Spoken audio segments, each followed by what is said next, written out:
Hello नमस्कार दोस्तों, स्वागत है आप सभी का अपने यूट्यूब चैनल में। आज की वीडियो में हम आपको बताने वाले हैं जो DOL स्टार्टर वो किस तरीके से फिजिकली दिखाई देता है, कैसे वो काम करता है, क्या उसका वर्किंग प्रोसेसर है, कैसे हम उससे मोटर को स्टार्ट कर सकते हैं, कौन सा उसमें NO स्विच होता है, कौन सा उसमें NC होता है, कौन सा NO होता है, कौन सा उसमें नो वोल्ट कोयल होता है, क्या ओवरलोड होता है। तो सारी चीज़ के बारे में आज हम 1 बाय 1 जानकारी लेंगे। सबसे पहले हम इसे ओपन करते हैं। उससे पहले आपसे रिक्वेस्टेड होगी, यदि आपने अभी तक इस चैनल को सब्सक्राइब ना कहा हो तो चैनल को सब्सक्राइब कर लीजिए और वीडियो को लाइक कर दीजिए। करते हैं हम आज की वीडियो को अपने को स्टार्ट। देखिए, जैसे कि ये हमारे पास एक कंपनी का स्टार्टर है जो कि DOL है, डायरेक्ट ऑनलाइन स्टार्टर। ठीक है, ये आपको कई तरीके के मार्केट में उपलब्ध मिल जाएंगे। जैसे कि आपने देखा होगा, पहले हत्ती वाले आते थे, फिर सेमी ऑटोमेटिक आए, फिर ऑटोमेटिक आए। तो इस तरीके से आप मल्टीपल टाइप के देख सकते हैं। जैसे कि ये हमारे पास एक स्टार्टर है, ये इस कंपनी का है, आप पढ़ सकते हैं, अच्छे तरीके से समझ सकते हैं।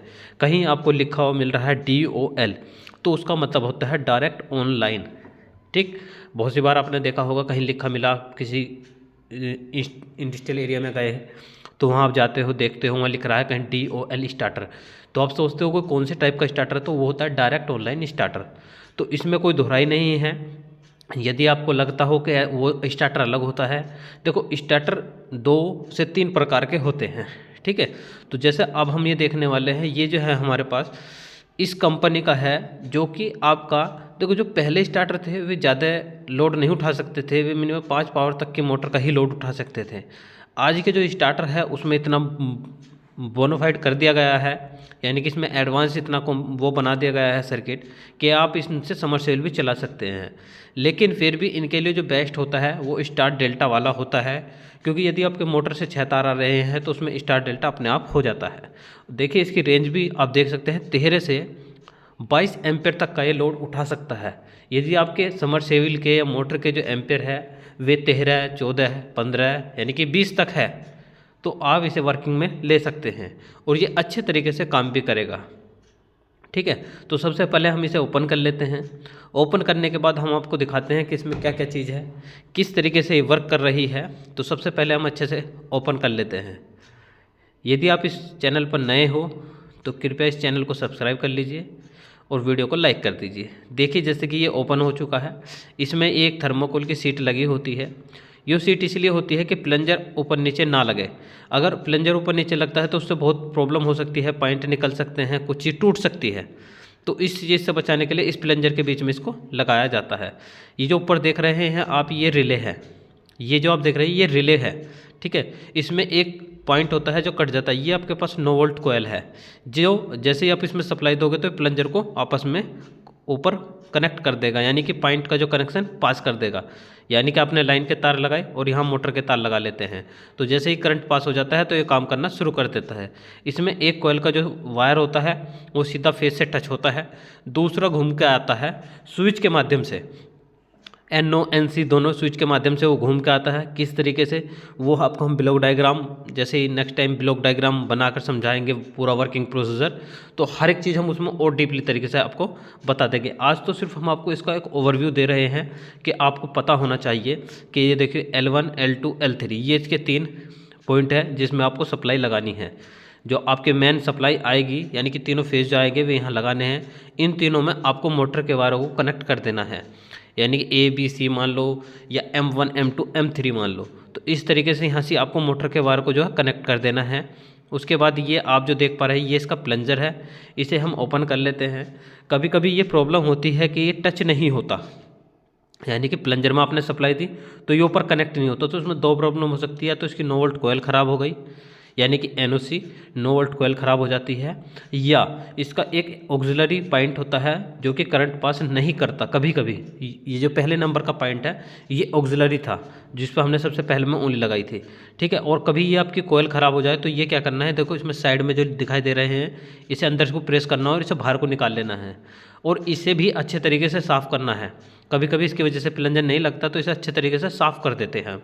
रेगमार के माध्यम से, लेकिन रेगमार हल्का होना चाहिए। इसे अंदर को भींचकर हम इस 9 वोल्ट कोयल को भी बाहर निकाल लेते हैं, जिससे कि अगर हमें कभी कोयल को चेंज करनी पड़े तो, अगर चेंज नहीं करनी तो कोई प्रॉब्लम नहीं है। लेकिन टेस्टिंग कैसे करते हैं, मल्टीमीटर के माध्यम से भी टेस्टिंग कर सकते हैं और टेस्टिंग लैंप से यानी कि सीरीज से हम इसकी टेस्टिंग कर सकते हैं। ये इसके पास ये 2 स्विच है, NO और NC, ठीक है। देखो रेड और ग्रीन, ये आप देख सकते हैं, ये हमारा ऑक्सिलरी पॉइंट है जो अभी आप देख रहे हैं, जो कि सिर्फ कोयल को करंट देने का काम करता है। कभी कभी इन पे भी अगर दाग आ जाए तो इन्हें भी बहुत अच्छे तरीके से, बहुत इजीली यानी कि बहुत आसान तरीके से हमें साफ़ कर लेना चाहिए। ऐसा नहीं कि आप साफ़ नहीं करते और वो वैसी गंदगी जमती शुरू हो जाए, यानी कि दाग आना शुरू हो जाए। और सबसे पहले अब हम पॉइंट को चेक करते हैं कि कौन से करंट कहाँ जाता है।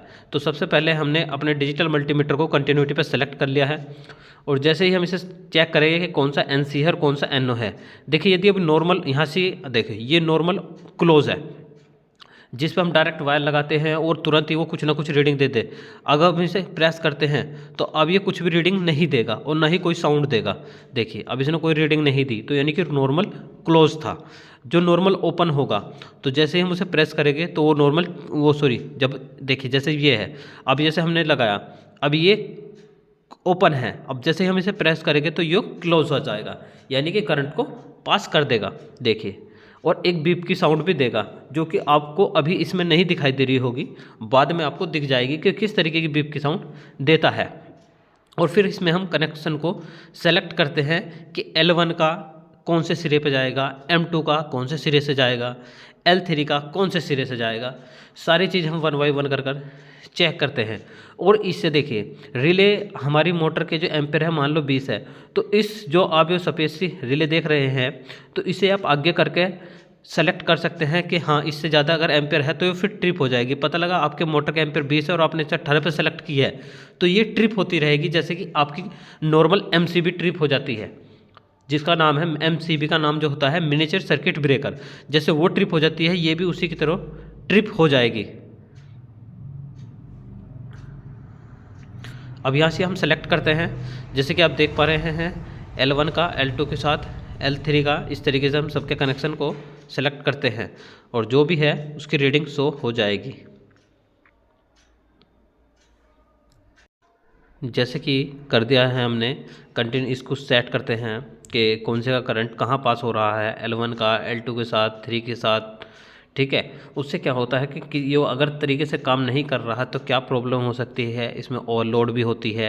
ओवरलोड जो होती है इसकी रिले के अंदर ही इनबिल्ड होती है। कुछ स्टार्टरों में भी साफ़ दिखाई देती है, लेकिन इस स्टार्टर में साफ़ नहीं दिखाई दे रही। देखिए जैसे आप देख पा रहे हैं, इसका कनेक्शन इसके साथ है, इसका कनेक्शन इसके साथ है और इसका कनेक्शन इसके साथ है, ठीक है। और इसमें आपको अच्छे तरीके से ऐसा कुछ नहीं रहा जो आपको समझ में ना आया हो सिवाय ओवरलोड के। अभी आपने सिर्फ इसमें ओवरलोड नहीं देखी है, लेकिन हम आपको वो भी दिखा देंगे। लेकिन उससे पहले हम आपको दिखा दें कि वर्किंग कैसे करेगा।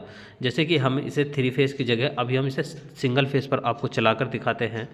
जैसे कि हमने उधर से सप्लाई दे दी है और इधर हमने लोड भी चला दिया है, तो हम जैसे ग्रीन को ऑन करेंगे, जैसे कि हमने इसे ऑन किया है तो प्लंजर कार्य करेगा, और यदि नहीं करता तो क्या प्रॉब्लम होगी, वो सारी चीज़ हम आपको बताने वाले हैं, ठीक है। तो जैसे ही हमने इसके कनेक्शन कर दिए हैं, अब हम इसमें लोड देने की कोशिश करेंगे, ठीक है। देखिए ऑन, देखिए जैसे कि हमारा देखो बल्ब जो है ग्लो करना शुरू कर दिया है और रेड के साथ हम इसे ऑफ़ कर देंगे, ये ऑफ़ हो गया, ये ऑन, ये ऑफ़, ठीक है। इस तरीके से ये प्रक्रिया आपकी चलती रहेगी।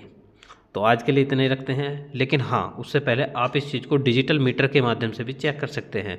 जैसे कि डिजिटल मीटर होता है, देखिए ये हमारे पास डिजिटल वोल्ट और एम्पेयर दोनों मीटर है। अगर कुछ लोड हो तो आप वो इसमें चेक कर सकते हैं, लेकिन अभी हमारे पास लोड नहीं है। अभी सिर्फ हम आपको दिखाते हैं किस तरीके से बस रीडिंग जो वोल्टेज आ रही है कैसे दिखा रहा है। देखिए 237 238 के अप्रोक्स वोल्टेज आ रही है, एम्पेयर यानी कि कोई लोड नहीं है, तो लोड बिल्कुल फ्री है। तो ये किस तरीके से लोड नहीं है, अगर लोड होता तो इसमें एक सीटी कोयल लगी होती है, वो भी हम आपको उसके कनेक्शन भी दिखा देंगे बहुत ही जल्द। इसी के साथ ये वीडियो कंप्लीट होती है, फिर हम नई वीडियो में फिर मिलते हैं किसी नए तरीके से, नए अच्छे तरीके से। जब तक के लिए धन्यवाद दोस्तों।